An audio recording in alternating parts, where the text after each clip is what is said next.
తెలుగు రాష్ట్రాల వ్యాప్తంగా ఉన్న సంక్షిప్త వార్తలను ఇప్పుడు స్పీడ్ న్యూస్లో చూద్దాం. వందే మాతర గేయం 150 సంవత్సరాలు పూర్తి చేసుకున్న సందర్భంగా దేశవ్యాప్తంగా ప్రత్యేక కార్యక్రమం నిర్వహించారు. ఖమ్మం నగరంలోని ఎన్ఎస్పీ ప్రభుత్వ ఉన్నత పాఠశాలలో అధ్యాపకులు, విద్యార్థులు వందే మాతరాన్ని ఆలపించారు. బ్రిటిష్ పాలకులకు వ్యతిరేకంగా బంకించంద్ర చటర్జీ రచించిన ఈ గేయాన్ని రానున్న తరాలు గుర్తుంచుకోవాలని పిలుపునిచ్చారు.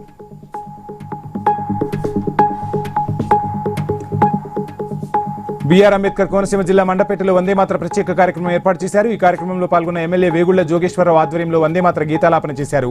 భారతదేశ స్వతంత్ర సమరంలో జాతిని జాగృతం చేసిన వందే మాతరం గీతానికి నేటితో 150 ఏళ్లు నిండాయని గుర్తు చేసుకున్నారు.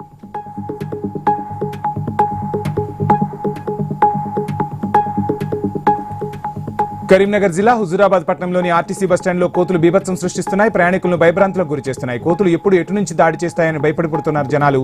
కోతుల బారి నుంచి అధికారులు, ప్రజాప్రతినిధులు తమను కాపాడాలని ప్రయాణికులు కోరుతున్నారు.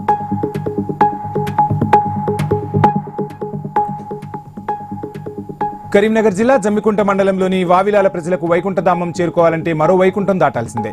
బూర్మా సంపత్ అనే వ్యక్తి అనారోగ్యంతో మృతి చెందాడు. అతని పాడెను చెరువు మత్తడి నుంచి తీసుకెళ్లడానికి స్థానికులు నానా తంటాలు పడ్డారు. ప్రాణాలు అరచేతిలో పెట్టుకుని మత్తడి దాటించి అంత్యక్రియలు పూర్తి చేశారు. ఇప్పటికైనా ప్రభుత్వం స్పందించి వంతెన ఏర్పాటు చేయాలని గ్రామస్తులు కోరుతున్నారు. వందే మాతర గేయం 150 సంవత్సరాలు పూర్తి చేసుకున్న సందర్భంగా హనుమకొండ జిల్లాలో ర్యాలీ చేపట్టారు. ఈ ర్యాలీలో ఎన్సీసీ విద్యార్థులు పెద్ద ఎత్తున పాల్గొన్నారు. అందరూ కలిసి వందే మాతర గేయాన్ని ఆలపించారు.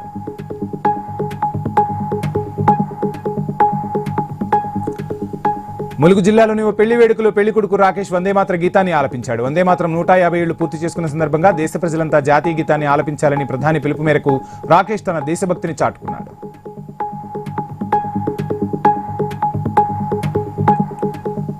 జాతీయ గీతానికి 150 సంవత్సరాలు పూర్తి చేసుకున్న సందర్భంగా వందే మాతరం ప్రత్యేక కార్యక్రమం నిర్వహించారు. మహబూబాబాద్ జిల్లా కేంద్రంలోని కలెక్టరేట్ సమావేశ మందిరంలో కలెక్టరేట్ అధికారులు, ఉద్యోగులు సామూహికంగా వందే మాతర గీతాలాపన చేశారు. బంకించంద్ర చటర్జీ రచించిన ఆనంద్ మఠ్ నవలలో వందే మాతర గేయం ఒక భాగమని గుర్తు చేసుకున్నారు.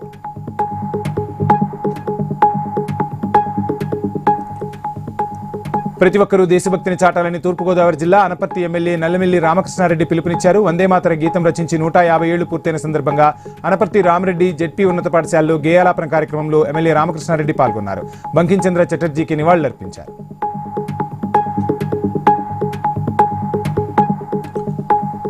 వనపర్తి జిల్లా ఐడీఓసీ కార్యాలయంలో జిల్లా కలెక్టర్ ఆదర్శ్ సురభి ఆదేశాల మేరకు వందే మాతరం 150 స్మారకోత్సవాలు నిర్వహించారు. వందే మాతర గీతాలాపన కార్యక్రమం నిర్వహించారు. దేశాన్ని మాతృమూర్తిగా భావించి స్వాతంత్ర పోరాటంలో ప్రతి వ్యక్తిని చైతన్యపరిచిన మంత్రం వందే మాతరం అన్నారు.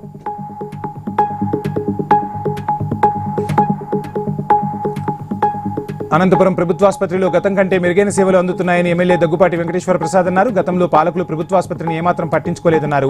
మీనాక్షి ఫౌండేషన్ ఆధ్వర్యంలో ప్రభుత్వాసుపత్రికి 50 వీల్ చైర్లు, మరో దాత ఆదిత్య మిల్క్ ఫీడింగ్ మిషన్లు అందజేసినట్లు తెలిపారు.